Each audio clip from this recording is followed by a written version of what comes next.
6:52 on Wisconsin's Morning News. Joined now by ESPN's Jen Lada in the house. I think you probably saw this, Jen. Curious when you're going to announce your candidacy. Former NFL sideline reporter Michelle Tafoya. Was she NBC?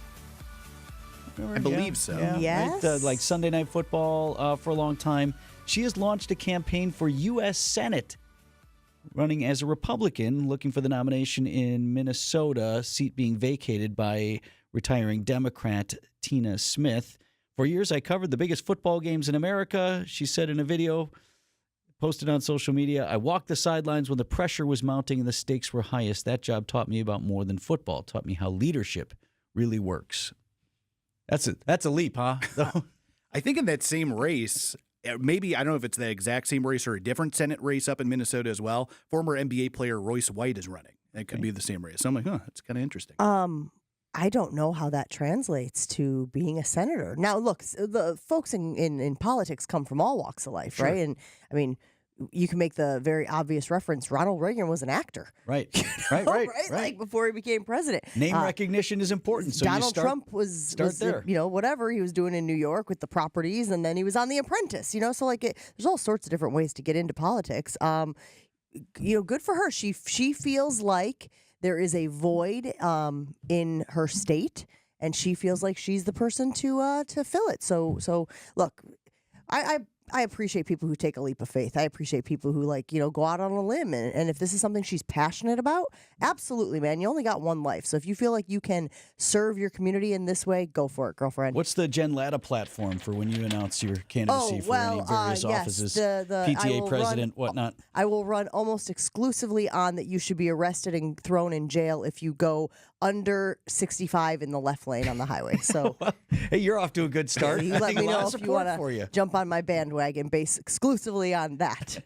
Hey, what do you make of the Brewers trade? I think a lot of Brewers fans, much as we love us some Freddie Peralta, and as much as players love him, saw this coming. This is sort of the cost of doing business in the smallest market in baseball, is it not? You can't keep these guys on the last year of their contract. So I think two things can be true. I think you can understand the front office and their decision to make this move, get something for Freddie Peralta, who you knew at the end of his time with Brewers was going to go out and get top dollar on the market. And you can also hate that this is the reality for your hometown team.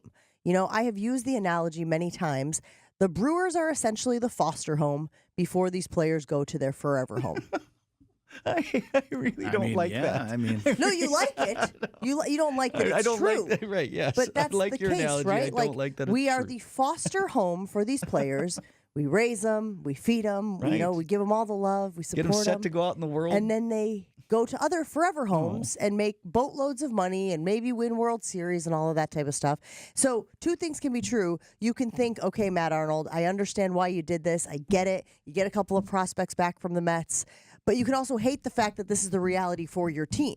And that's sort of where I am. I'm in this position where every time a guy has a good season, a productive season, and is approaching their free agency, it's inevitable. It's an inevitability, rather, that they are going to have to go somewhere else to make the money. Now, Arnold has been right on a few of these guys. Willie Adames, we loved Willie Adames. Yeah.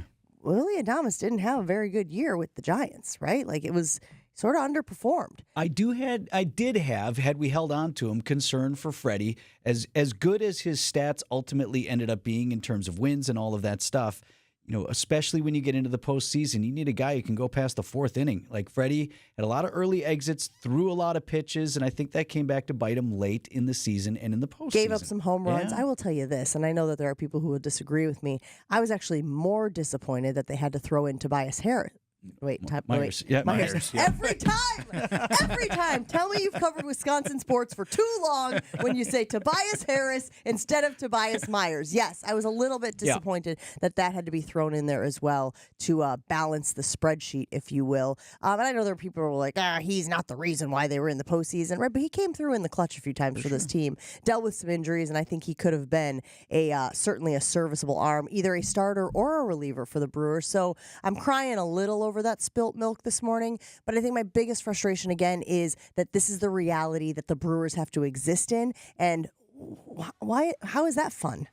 Right? How is that fun to continue watching your favorite players go off to their forever homes somewhere else. Their forever home. I love it. You're never going to forget that now, by the way. Foster home, forever home. I'm That's going your to use it Milwaukee and claim Brewers. it as my own. Thank you, Jen.